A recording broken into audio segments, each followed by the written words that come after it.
Today is Game 7 of what has been a truly awesome series between the Detroit Pistons and our Nashville Sound. Each team has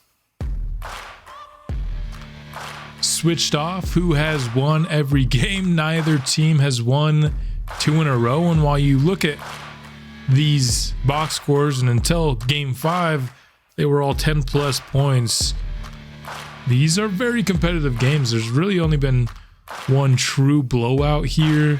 Game 6 coming back from a 15-point deficit in the second quarter and ultimately taking the game.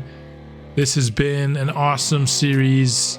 The stars shone very bright here in this game 6. The big fours for both teams really putting in the majority of the work for their teams, and it's all going to culminate here in game 7. One of these teams deserves to go home. Honestly, both of them deserve to be in round 2 of these playoffs. I think we're honestly dealing with 2 of the very best teams in the East, and we'll see today if the Season 4 Nashville Sound story will be terminated today, or if we'll go on to face the Orlando Magic, who beat the number 1 seed Charlotte Hornets. This is the second consecutive year that the number 1 seed in the East was defeated in the first round, which is pretty insane. I think the Orlando Magic did it both seasons as well, so do not discount, just because they're the 8th seed, the power of the Magic, but we're not even sure yet if we will face them. We've still got this game 7. I am very, very excited for it. In terms of adjustments, I haven't really made any. I feel like this team is playing really well. I thought about maybe updating minutes and giving our starters even more, but I honestly like the balance that we've had in our minutes, and we always have starters on the court, and so I don't think increasing the minutes here is necessary in game 7. Might come back to haunt us, that decision by me, but that is the decision that we have made here. Let's get in to game 7 of round 1 of the Season 4 playoffs. And now it all comes down to this. One game to decide the series, and it begins now. Nashville winning the tip here. And we're getting the scoring started there with the beautiful feed from Lowry to Mullins on the inside. Ivy missed the 3 on the other end. Lowry, free throw line extended. His first shot attempt will not find his way home. Pistons finding a catch and shoot opportunity for Cade, and he starts the scoring off early on his night as Pope missed this good look on the other end. Giannis playing a little bit of bully ball, gets the basket underneath in his 5-2 Detroit. Lowry responds there. Pick and roll for Detroit. Jalen Duren draws himself a foul. Fouling has definitely been the better option when Jalen Duren has been on the inside, because forcing him to miss is just not something that we've done. Now, this is a guy who I feel like very consistently leads the NBA in field goal percentage in 2K simulations. So he's tough for everybody to stop, but especially in this series, I mean, when you're getting the looks like that and that's all you shoot, it's hard to miss, if we're being honest. Lowry, shot clock winding down. That one just rims around and out. Distance feeding Giannis in the post. The pass out to the corner is good for 3. It's a quick start for Detroit, and just not loving the shots we're getting here early. We got to clean things up here. Only 4 points to the first 4 minutes of this game, and now it's a double-digit Detroit lead. Lowry, tough shot. He hits that one. But if that's the kind of shot we're needing to make here early on in this first quarter, we got some things to clean up. Still plenty of time to do it. Somehow that pass wasn't stolen by Andre Stevens, and instead it's a Jalen Duren bucket. He's been very involved to start game 7 here. Lowry, a clean look. Can't hit it. We've missed some clean looks too. It's not like we're struggling every possession to get some looks, but we got to start hitting some shots here. Mullins, he hits that one. Kawhi gets a screen. Shot clock down to 1. That's a tough shot, and he's not even going to draw iron on it. Good defensive possession. Double screen for Pope. He dishes it out to Lowry. Another good look from 3, and he hits it. Down to a 4-point Detroit lead. Nice find there by Cade. Finding gains on the inside. Moody off the dribble. Brings the 3 on top of the key. This one tipped up and stolen by Moses. He's going to Lowry on the inside, but is tipped and is stolen right back by the Pistons. Cade, the other way. That shot's off. Nice defense there. Step back from Poe. Not going to be there. Good contest on that jumper despite the nice moves. And Duran takes advantage of the mismatch on the other end. 20-15. In favor of Detroit, down to 3 minutes left in the quarter. Davidson not hitting the off the dribble 3.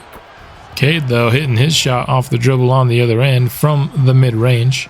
A shot he's hit with regularity throughout the entirety of this series. Here he's getting the double screen, pulling up from beyond the arc, and the result is the same. It's right back to 10 points here for Detroit. Offense, we haven't seen a lot of, bad offensive quarters, it feels like, in this series. It really feels like when we struggle to spin on the defensive side of the ball, but here just not sharp to start this game. AC in the post just bricks that one over Clark Gaines. Giannis defended by Davidson. That spells trouble. We had to send help. Results in the wide open jumper, but it's off the mark by Gaines. Feeding it to Stevens. He passes it out. Sending the ball around the horn. Good ball movement leads to the wide open Andre the Giant. 3-ball. Cade. I mean, that shot, he might as well just put 2 points on the board before he even releases it out of his hands. That little free throw line extended jumper off the screen has literally not been stopped once. Giannis with the 3 in the corner. And that's going to end the first quarter. We've already got a double-digit lead to overcome. And it feels like everybody's overcome a double-digit lead, though. Like in every game, whoever the winner is was down by double digits at some point in most of these games. Not everyone, obviously, but it's not been a rare occurrence in this one. So still got a lot of confidence in the boys. You just got to step it up. On both sides, really, but especially offensively, and that's not going to get it done there by Augustine. In transition, Joe hits the contested layup. Now it's 15. Oh, patiently getting into the paint. Tough shot there, but he was fouled on it. Earning himself a pair of free throws. First one right down the barrel, and the second one followed it up. Giannis isolation, top of the key. He gets by Mullins, but nice job in recovery defense. Unfortunately, couldn't get the board, but we got another Giannis miss on that possession. Like what I saw from Mullins there on the defense. Here, he's going to get rewarded with the and one on the other end. Guarded by Ty Washington. That's exactly the result you hope for. Pistons feeding Kawhi in the post. Guarded by Moody. And that one's off the mark. Mullins with it again. This time got gains on him. Just goes right over the top. Not a lot of matchups where Mullins can just outmuscle the guy, but that was one of them there. To be fair, Gaines is a forward, not a center. Mullins that time felt like he made that attempt just a little bit harder than it needed to be. Giannis just goes right over Davidson there. That's not the matchup we're looking for. Beating the post again, and the help defense from Giannis is going to force the deflection. Giannis now on the other end. He is drawing the foul on the drive attempt. Made the basket as well, and now we're down 13.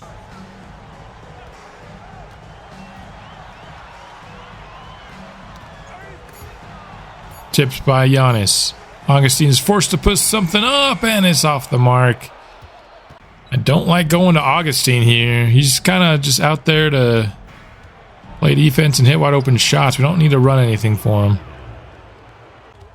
Especially when the offense is not doing great. I feel like we should get it into our best players' hands as often as we can. And now Gaines gets himself to the line. Splits those free throws. Lowry with the ball. Left wide open off the Mullins screen. And hits his jumper.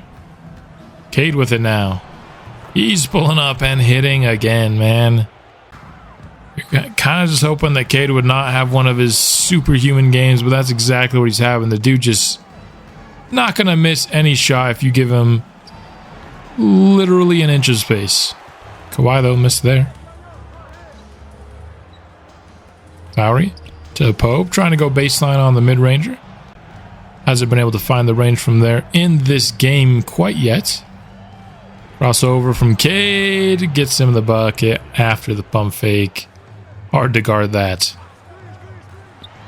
Lowry from the wing, off the catch, is off on that three-point attempt.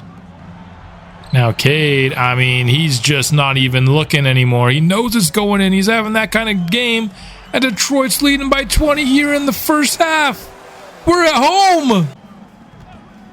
And Cade's doing this to us. Just pulling the Steph and just not even looking at his three go down the barrel, man.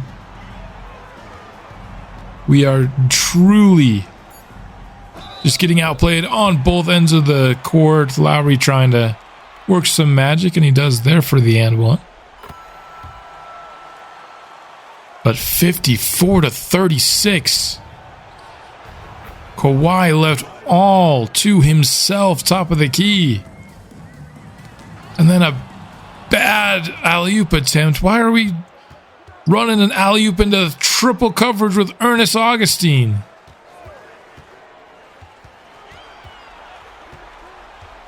Malachi. Shot clock winding down, and he just hasn't found it from the mid-range today. Cade going against Mullins and somehow slips past him, dude. 21 points on 11 shots for Cade. That's unacceptable. And then Lowry steps out of bounds. What is this first half? We're down by 25. This is not the series that I've been watching for 6 games. Maybe we should have done something to the game plan, but we were 3-1 using the game plan heading into this game. But it's just not working here in the first half at all.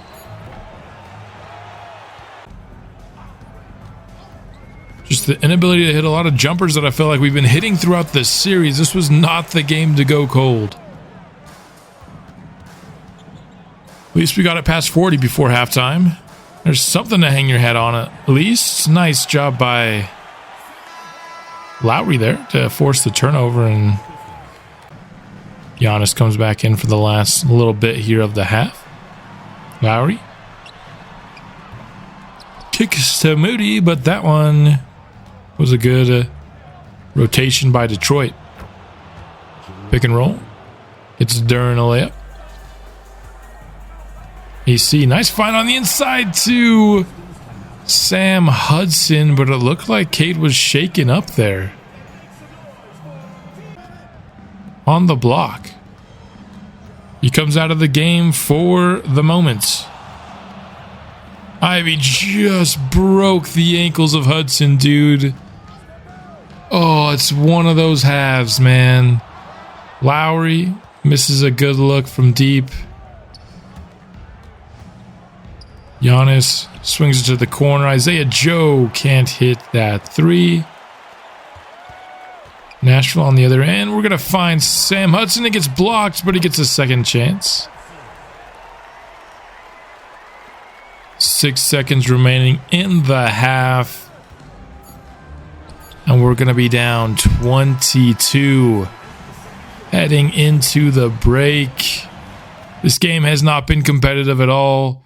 Lowry trying to keep us in it with 17, but he's not shooting badly by any means. It's 50%. Don't get me wrong. He just hasn't been able to keep pace with the Pistons, which is the problem.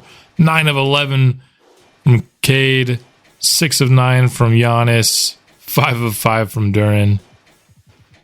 Not doing what we need to defensively, except for, I guess, against Kawhi. And so here into the second half, we're already down by more than 20. We're just going to start focusing on only the makes. Unless this team can bring it back within, say if it gets to 10, we'll start watching more of the complete clips. But unless that happens, we're going to be focusing on the makes for the rest of this one. And K just does it again, man. He's not even looking at his shot. He's in his bag in Game 7. And why did Malachi Pope not shoot that? I mean, respect trying to get your superstar teammate involved, but he was involved in the first half. We need a little bit more from the other guys is what we need. And Lowry, nice job jumping that pass. Slams it home in transition. He's made a couple of really nice steal into transition flashy dunks here in this series, but wild pass there from Malachi Pope that I'm still just thinking about. Cade's keeping up his Cade things. I honestly don't know what to do because we've tried different strategies throughout this series and it made it worse. And then the strategy that we're using here in Game 7 is what we used in Game 2, win, 4, win, and 6, a win. The only time we used this strategy in a loss was Game 5. But it's just not working today. I mean, not saying that we stopped him in those games, but at least was enough to get the win. But here, we're just not doing enough on either end of the court. You have to start to wonder if maybe that nice comeback victory, down by 15, come back and win it in Game 6. Did that just kind of take most of our energy? The team just kind of felt like it came out flat today. A lot of just some bad possessions, some just missing easy looks in the first quarter. I feel like that's gotten better here as the game's gone along. We're starting to hit our open looks more often, but still can't get stops. When you're low on energy, it's really hard to play defense. And still have not been able to cut into this lead at all. 8 minutes here into the third. 24 points remains the deficit. We're going to start a comeback. It's got to start now. Andre Stevens going to hit the three. Nice steal from Malachi Pope. Sidney Lowry in transition. That's something I feel like we didn't see a ton in the regular season, but showing up here, and you'll like to see it a lot.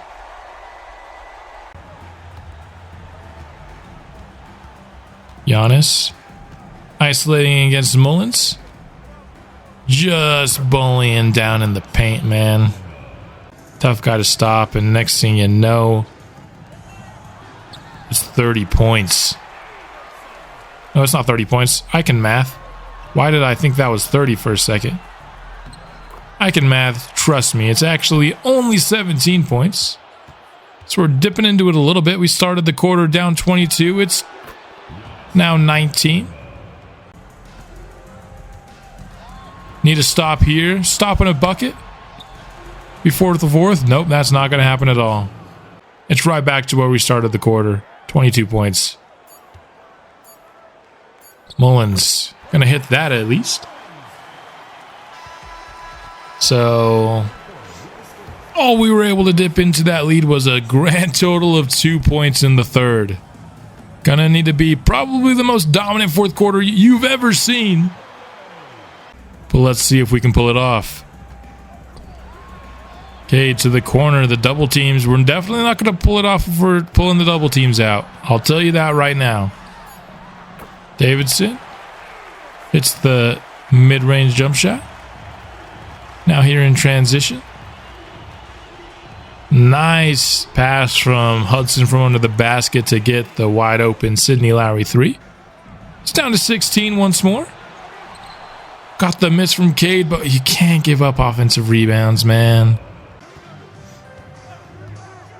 It's been hard enough to get stops in this game, and so when we get them, we have to snag the boards. Still, it's down to 15.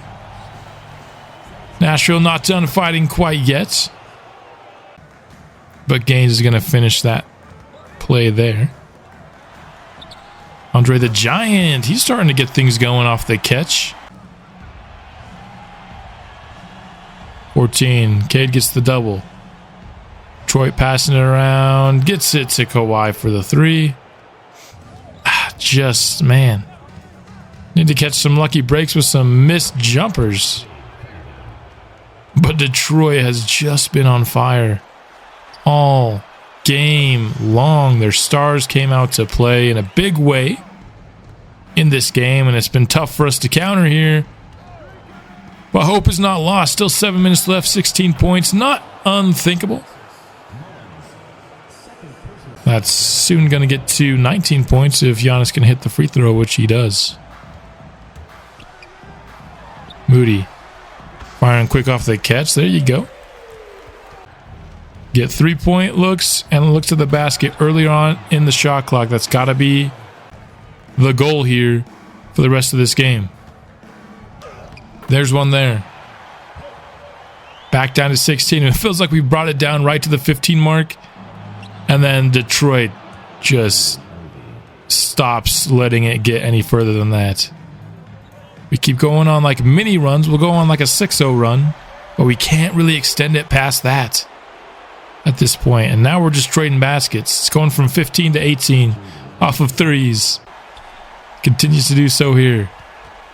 Malachi finds a wide open Lowry. He makes that one. And again, as we bring it down to that 15-16 area, and then we just can't get the stops. The offense really started to step it up here in the fourth. We came in, with 2:40 left, we've already scored 29 points. It's just that the defense couldn't match the offense in the quarter.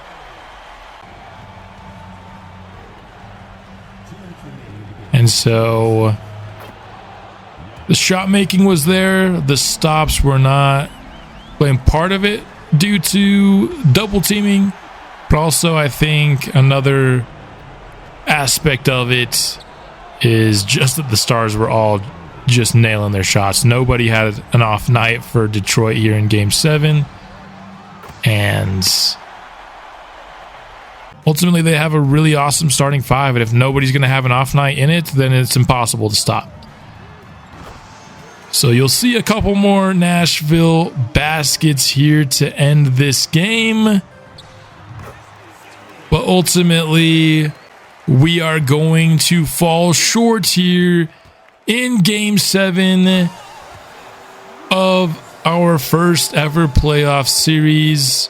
A very well-fought series, but our season is officially over now. And despite the disappointing loss, going down really early and never ever really able to get truly back in it, I still am extremely encouraged by what I saw from the team in this series. Detroit's an insanely talented basketball club, and yes, Kawhi was injured for part of it, but he was also back for some of the wins that we had too. And so I think even being able to show up and make things competitive with a team of this caliber, with a team as young as we have, is just very, promising for future years. Sidney Lowry ends up dropping a 50-point double-double. This guy did everything he could to keep our season alive. And anybody who doesn't think Sidney Lowry's a superstar, the casual fans around the league, I think this playoff series has put him on the map for those guys. We got 30-point double-doubles for each of Cade and Giannis. Ultimately, we just couldn't stop those guys. Ivy poured in a solid performance. And yeah, they're big five, I guess. Their starting lineup, they all came out to play. And they all did excellent. And we just couldn't do it. And there it is, officially eliminated from the playoffs. Let's now take a look here at the playoff stats and see just where everybody was. 35-10 a game in this series from Sidney Lowry is absolutely insane. Needed him to be an elite player, and that's exactly what he was. 35, 3, and 10. He did everything in his power to will us to victory against what was ultimately a superior team, and almost did it, man. That just an insanely awesome performance and playoff debut from Lowry. If there were any doubters out there about Lowry's stardom among the casual fans of other teams throughout the league, I think those are pretty much removed. He was insane. Just under 20 points per game was Francis Mullins, 9 rebounds, 3 assists. Shot insanely well from the field and from 3, and just in general was a very efficient player. I think he did a good job overall. He certainly had some rough games guarding Giannis, but Giannis is an insanely tough guard. Not only were these guys leading us in scoring, they had the 2 toughest assignments on the defensive end, which shouldn't go unnoticed either.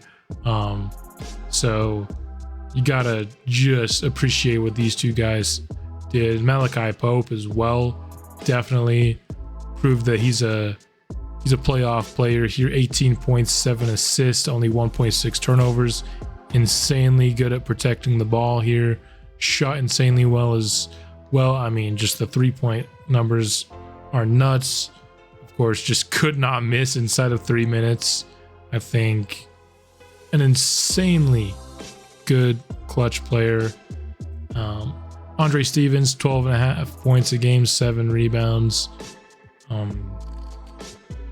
He wasn't bad by any means, and he was just kind of the 4th option, which is where I expected him to be. He shared a lot of his minutes with Sidney Lowry, and that's gonna mean you're not going to score as much because the ball's in Lowry's hands a lot, and that's exactly where the ball should be. It felt like at times he was getting picked on a bit defensively, and so that's something to monitor, but overall still not, I'd say, disappointed. I don't think he exceeded expectations, which I think we could say our big 3 did.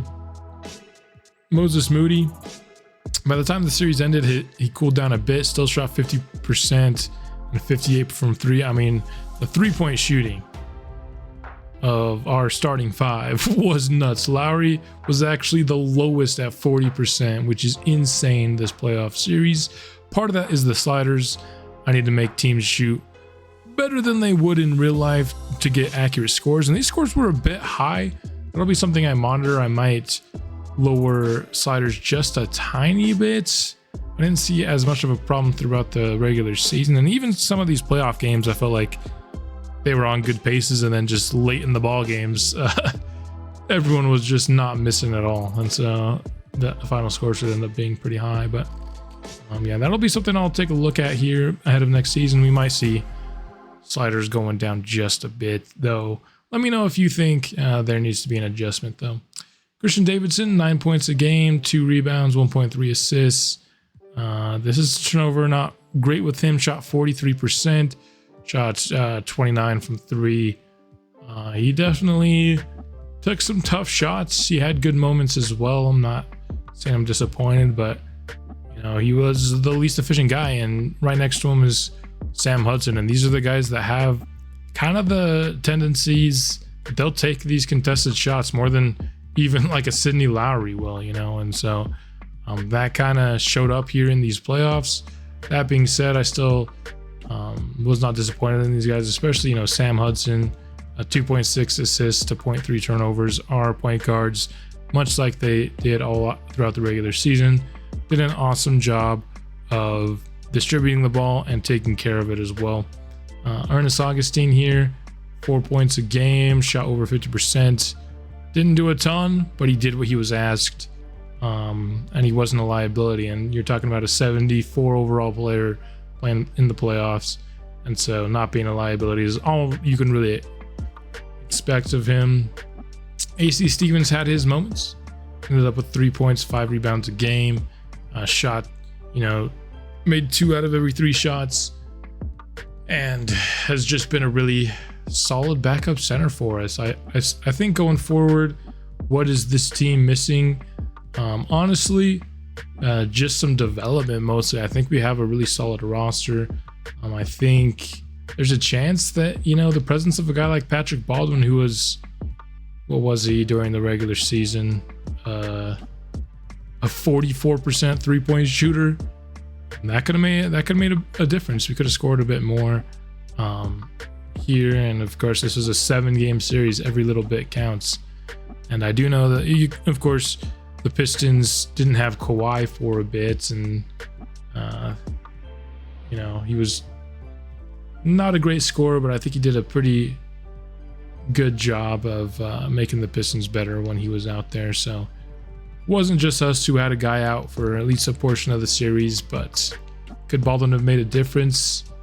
Who knows? And I think going into next season, I'm still interested in perhaps getting a forward to replace Baldwin. Not that I don't like Baldwin at all. Like I said, I mean, he was good for us. He scored pretty much 12 points a game for us for 2 consecutive years.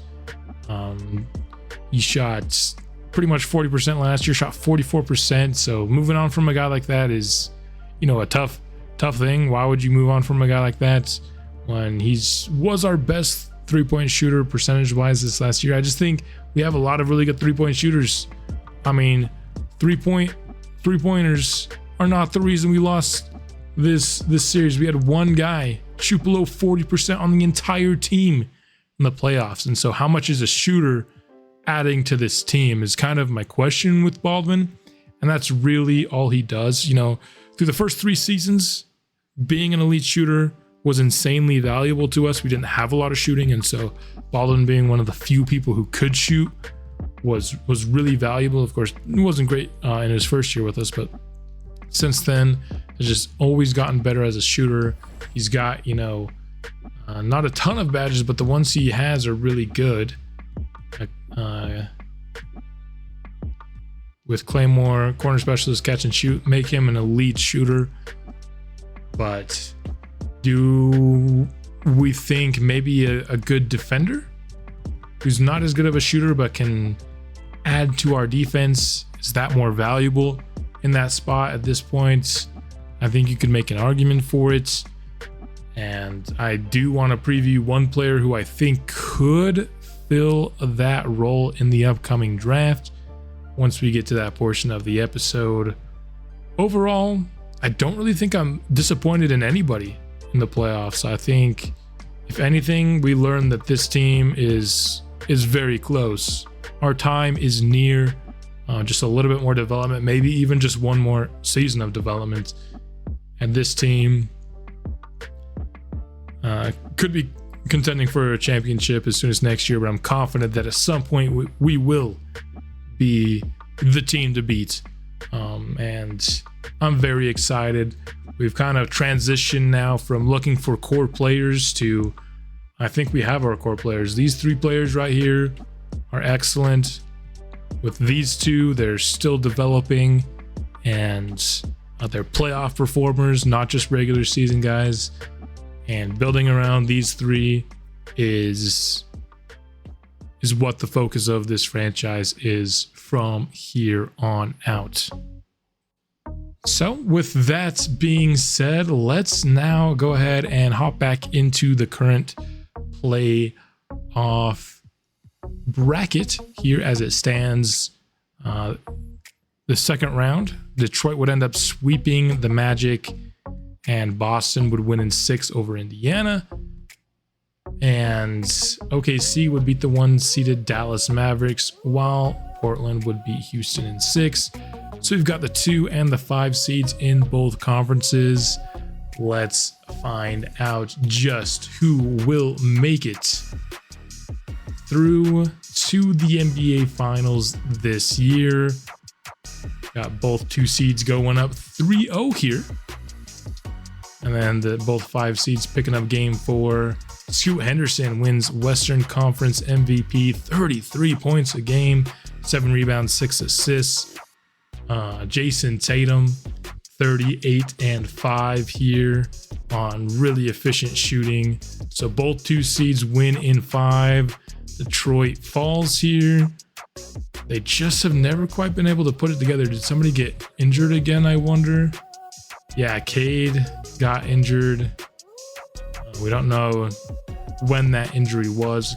Could have been out for a portion of that series, and he's just now getting back. But they've had some unlucky injuries in the playoffs. And I think just a little bit of lack of depth has slowed them down a bit. But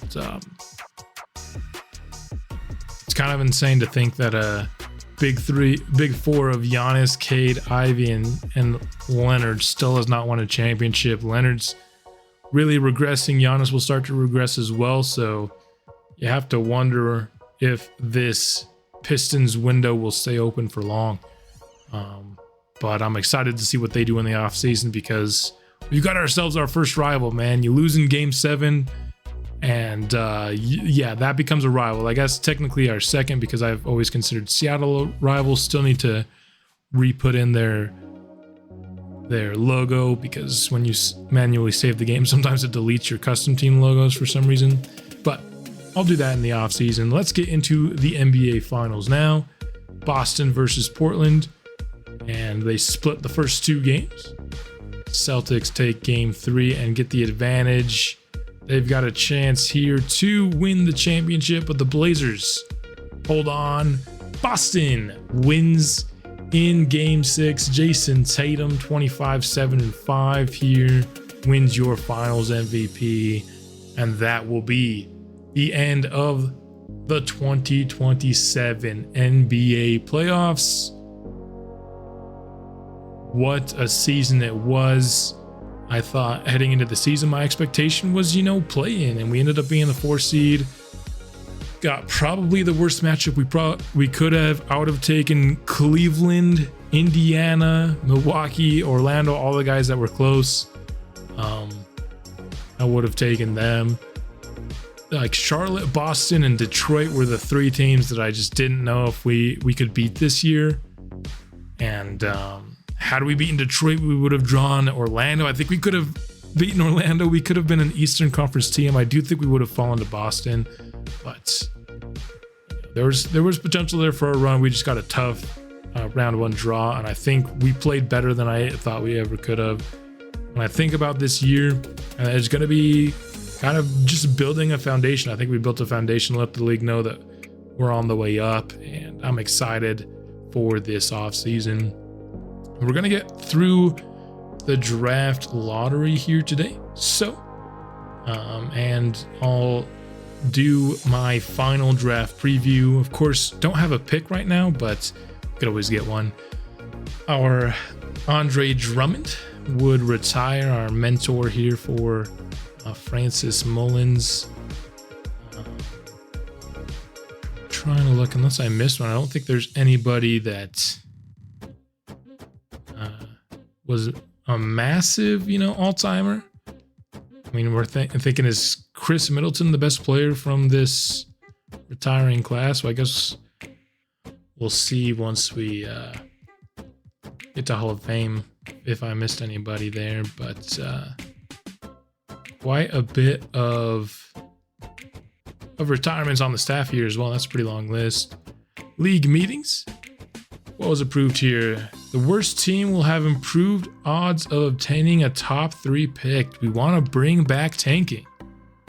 Do we want to bring back tanking? You know what? We're a few years in. I'm fine with it. That's never going to be us anymore, so it's not going to really help us out. It's just going to help the worst teams in the league. And, in 2K, there's not really tanking. So I'm fine with this. Probably end up helping league balance a little bit. So we'll do this.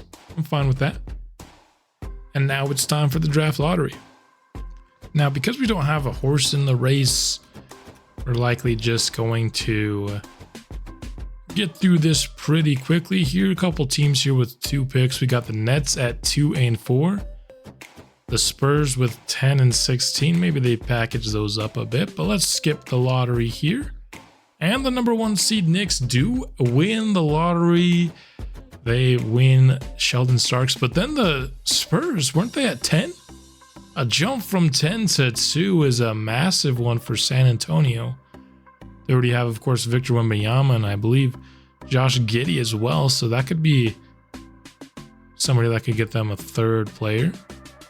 That could be really good.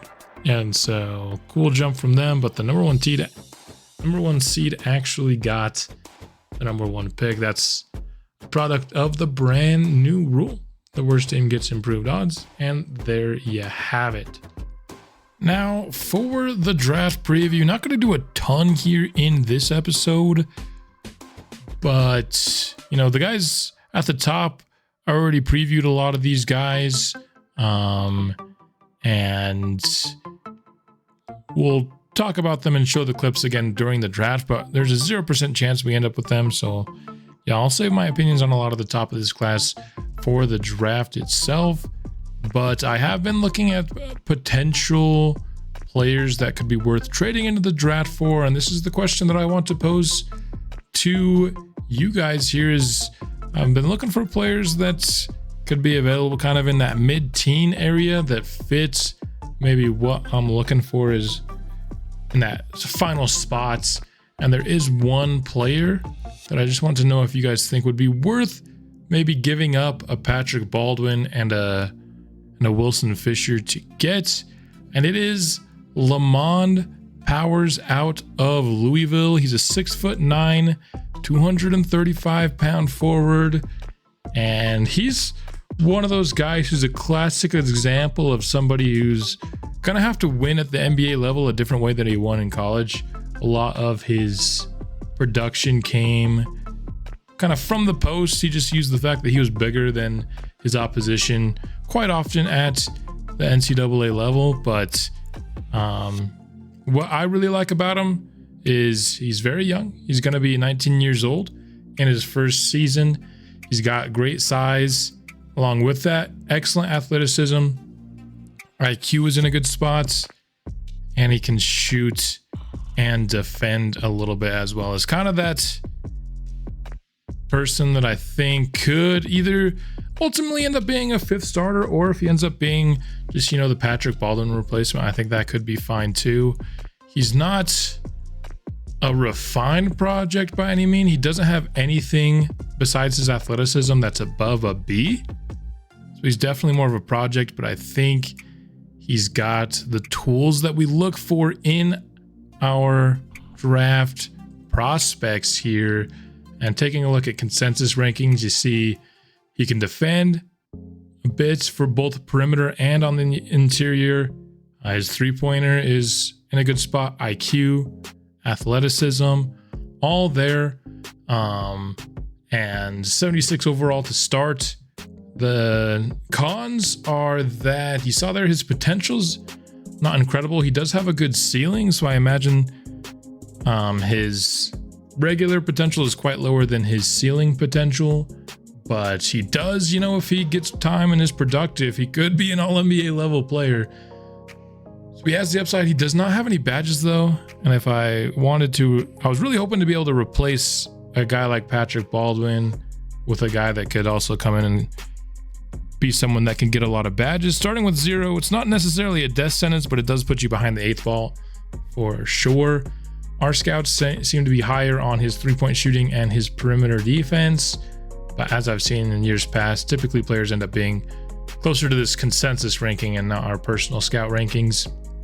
So I imagine this is similar to the card we'll see if we end up taking him, but I want to hear from you. Is Lamond Powers, should he be available in the mid-teens? I think that's probably the earliest range we'd be able to trade into with Baldwin and Fisher, combining those 2 contracts. Don't really want to trade the 1 pick that we have that's tradable, although if we have to, that could be on the table too if you think he's worth that as well. We have a pick so many years down in the future. I'm trying to think. Let me see if we were to propose a trade with picks. Yeah, the only one we can trade is 2031, so very far into the future, but we could throw in a Baldwin. I'd have to remove his injury, but that's fine. I'd be willing to do that because he'll be ready come the regular season, which is all that matters. And a Wilson Fisher, who obviously just doesn't want to be here anymore. I think we could get in that range, and if he's there, should we do it, or should we hold on to Patrick Baldwin, who was our number 1 3-point shooter last season? So it's certainly not giving up nothing for Powers, but is he worth that trade? That brings us here to SAF signing day, and if you take a look here, our head coach has his contract expired, so we will be going for a new coach this season. Could it be Steve Kerr? Could it be not Michael Stauffer? He's broken. Could it be Quinn Snyder? Eric Spoelstra's on the block. Of course, Kerr and Spoelstra are very, very highly touted guys, so it would take a lot to get them.